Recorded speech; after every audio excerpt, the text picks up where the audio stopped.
At 09:47 hours on February 25, 1945, the main battery plotting room aboard USS Missouri thrummed with electronic activity as the battleship steamed toward Iwo Jima.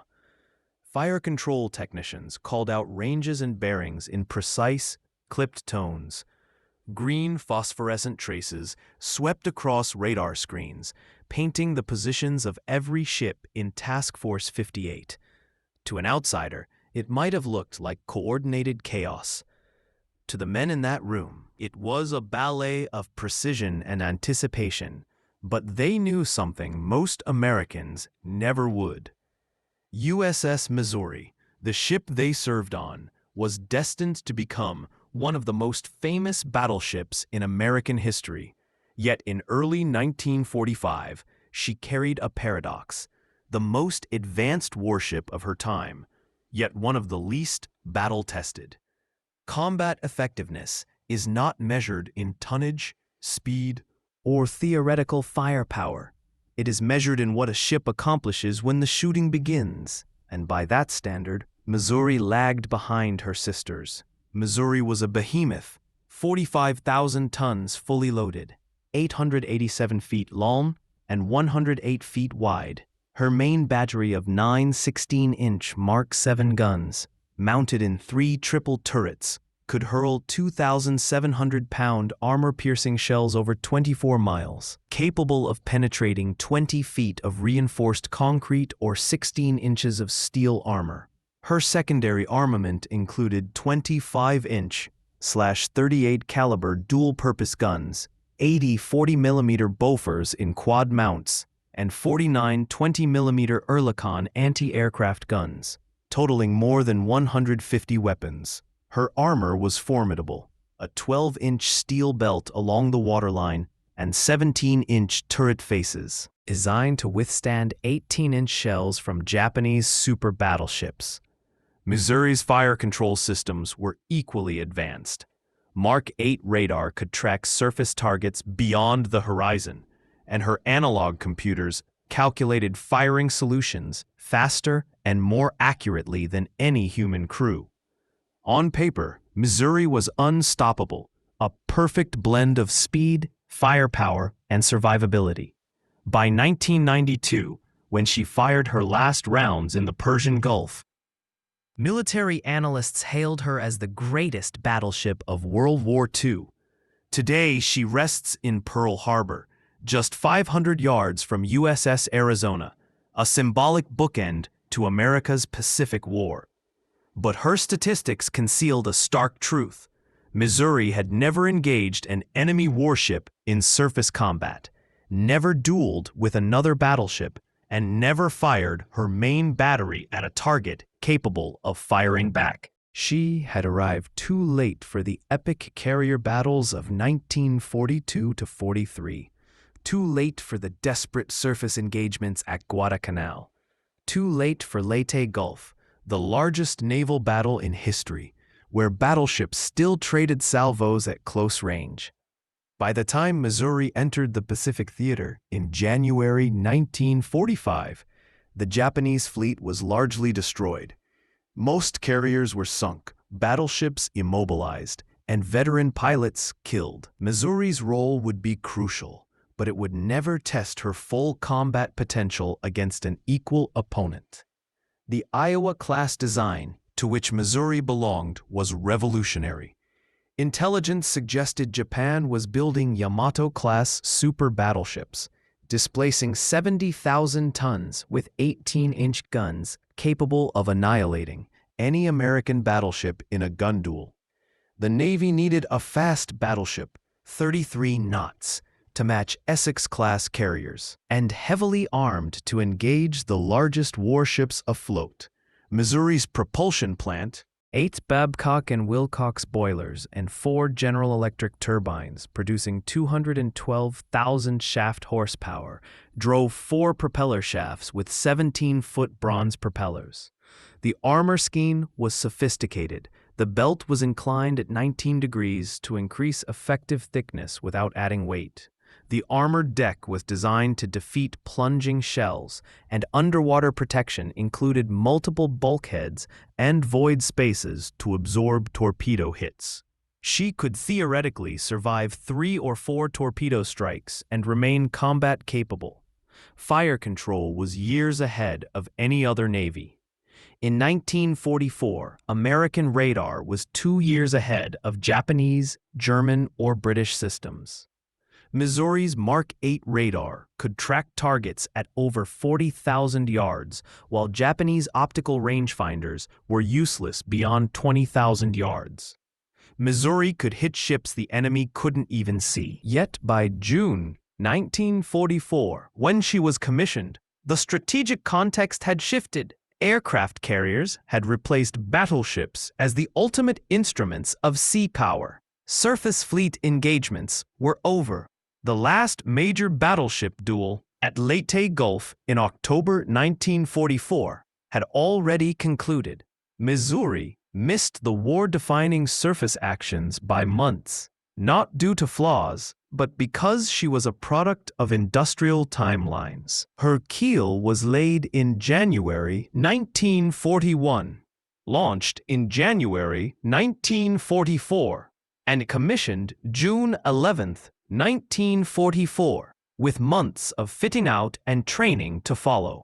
By January 1945, Japan's naval aviation and battleship fleet were shadows of their former selves. 4 fleet carriers lost at Midway, June 1942, 3 more at the Philippine Sea, June 1944, and the remaining few destroyed at Leyte Gulf. Veteran pilots were dead. Inexperienced recruits, lacking fuel and training, resorted to kamikaze tactics. The remaining Japanese battleships like Yamato were trapped without fuel, Nagato damaged and immobile.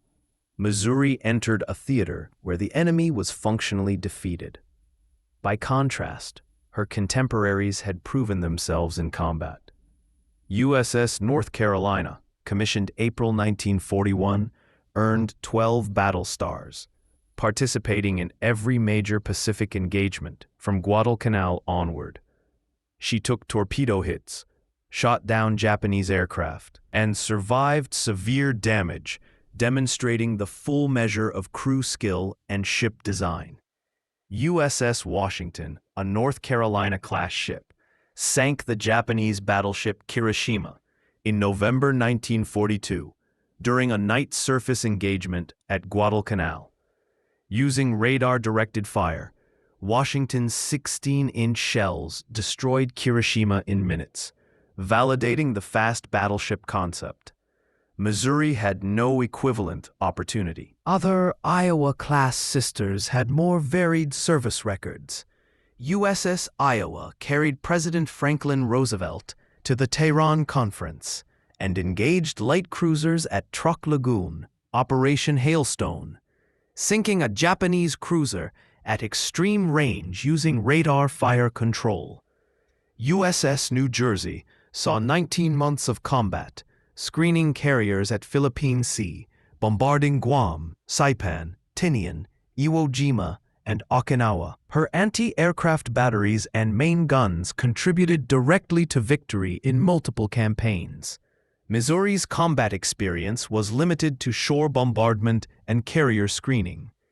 She operated with Task Force 58 near Japan, where kamikaze attacks were constant, including the devastating strike on USS Franklin on March 19, 1945. Franklin's flight deck became a massive inferno after a single Yokosuka D-4Y Judy dive bomber penetrated the defensive umbrella. Missouri's anti-aircraft guns tracked the attacker, fired hundreds of rounds, and yet could not prevent the destruction. 87 men died. Hundreds were wounded. The reality of combat for Missouri was watching devastation unfold despite advanced technology and proficient crew performance. Missouri earned 3 battle stars in World War II, Iwo Jima, Okinawa, and operations against the Japanese home islands. By contrast, North Carolina, 12 stars. South Dakota, 13 stars. Alabama, 9 stars. Washington, 13 stars. West Virginia, 5 stars, including Surigao Strait. Missouri's service record highlights a paradox of late-war battleships. The most advanced technology, yet limited opportunity to prove it in traditional surface combat. Her shore bombardments were devastating. 16-inch shells destroyed fortifications, concrete bunkers, and troop concentrations, saving countless marine lives, but they did not test her full potential against an enemy fleet. Even kamikaze attacks, like the one on April 11, 1945, illustrated the limits of defensive measures. A Japanese Zero, already smoking and partially disabled, dove toward Missouri. Thousands of anti-aircraft rounds from 5-inch, 40mm, and 20mm guns could not stop the determined pilot.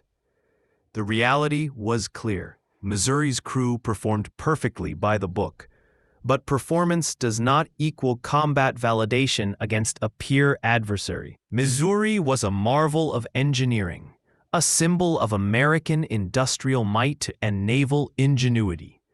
But in the most telling measures of battleship warfare, she arrived too late to be tested against the very forces she was designed to defeat.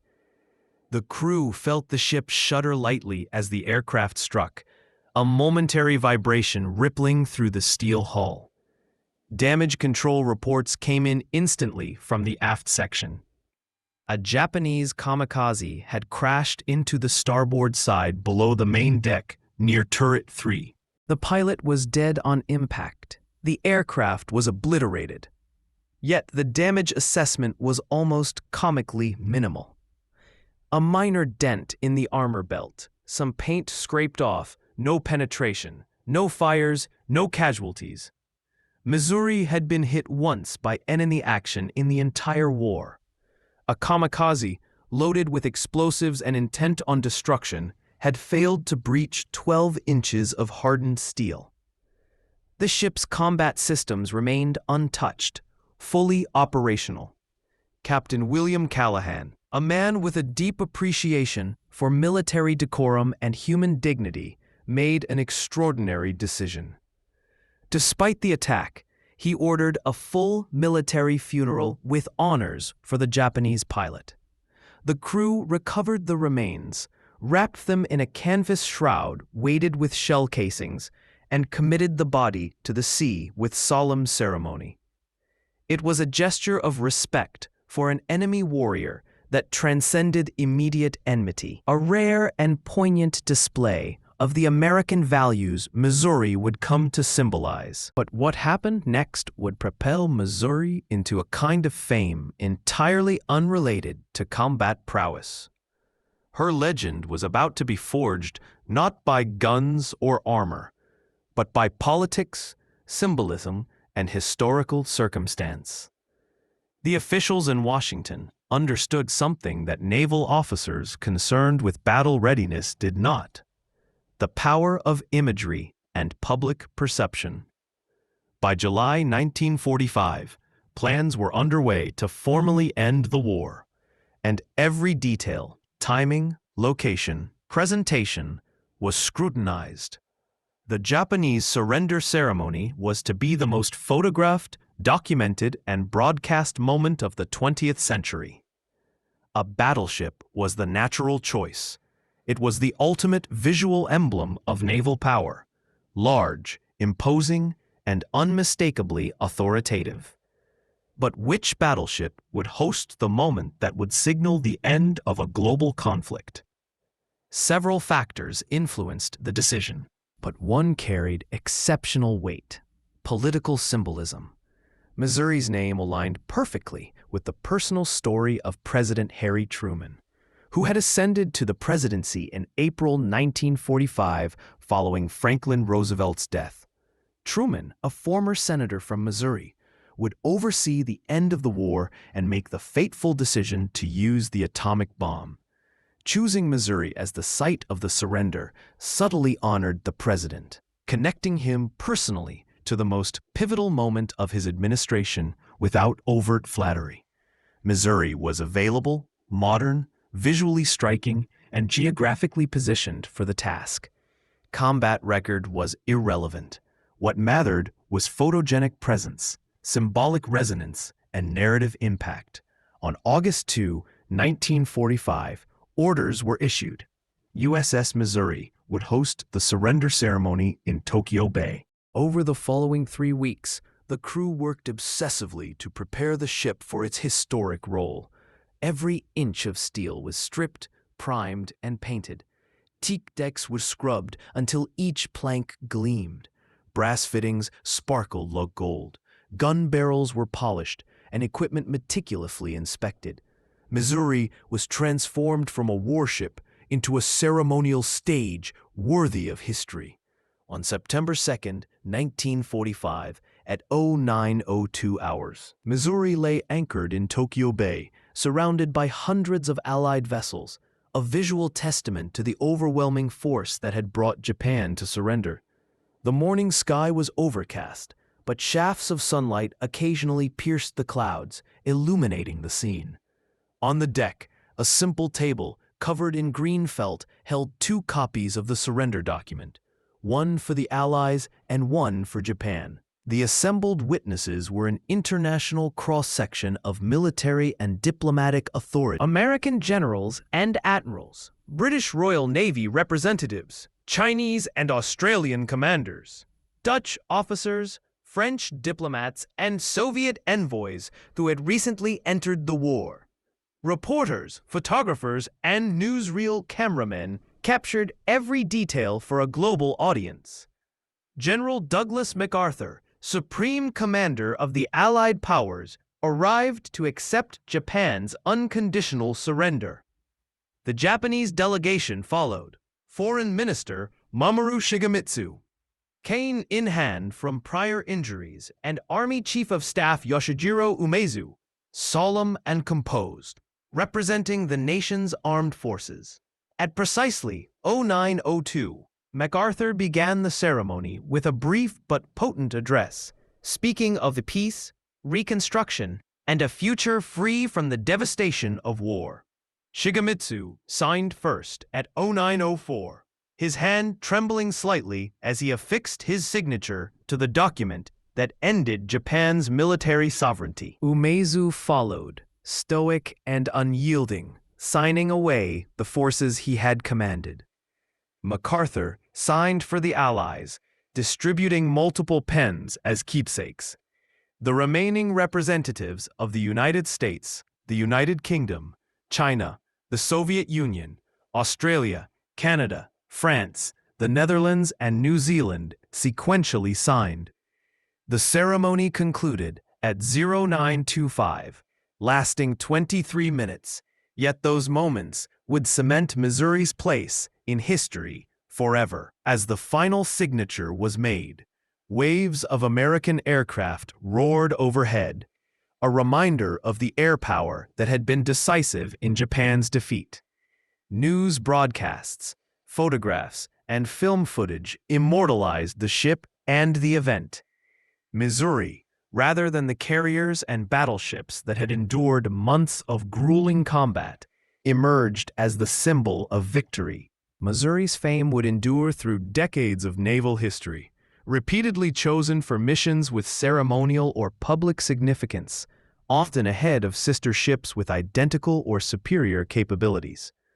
During the Korean War, when heavy naval gunfire was required to support UN forces, Missouri was recommissioned first, not for combat superiority, but for her symbolic resonance as the surrender ship. She delivered effective fire support along the Korean coast, just as Iowa, New Jersey, and Wisconsin did, yet the press focused on Missouri.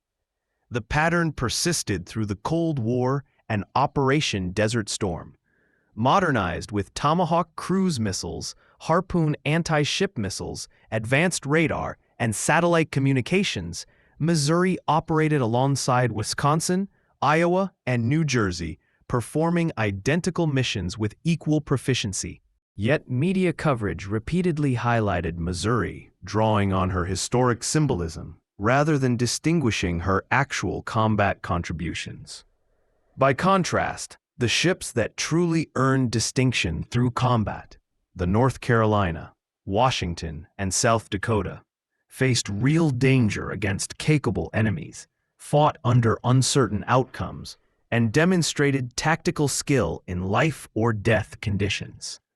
Their battle stars, damage endured, and campaigns fought were objectively superior, yet they would never achieve Missouri's enduring fame. Missouri's 3 battle stars, 8 months of limited combat, and lack of enemy ship engagements positioned her near the bottom among World War II-era battleships in terms of operational combat performance. Yet she became the most famous American battleship, preserved as a museum ship in Pearl Harbor, just 500 yards from USS Arizona. Symbolically, she represented the end of the Pacific War, but her fame was earned by circumstance, political calculation, and historical happenstance, not battlefield achievement. Understanding Missouri's story clarifies the distinction between fame earned through circumstance and greatness earned through sustained combat performance. While she remains a potent symbol of American power and historical closure, the true heroes of the battleship fleet are those that fought when victory was uncertain, when the enemy could respond and the cost of failure was devastating. Missouri's legacy is iconic, ceremonial, and symbolic, but it should never obscure the combat achievements of her contemporaries. The story of USS Missouri offers a fascinating lens on history, power, and perception. She was not the fiercest battleship, nor the one that faced the most danger. Yet through circumstance and symbolism, she became an enduring icon of victory, diplomacy, and national pride. Missouri reminds us that history often elevates events, moments, and images above the measured, objective record of achievement. Fame can be a product of timing, politics, and visual storytelling, rather than solely of skill or valor.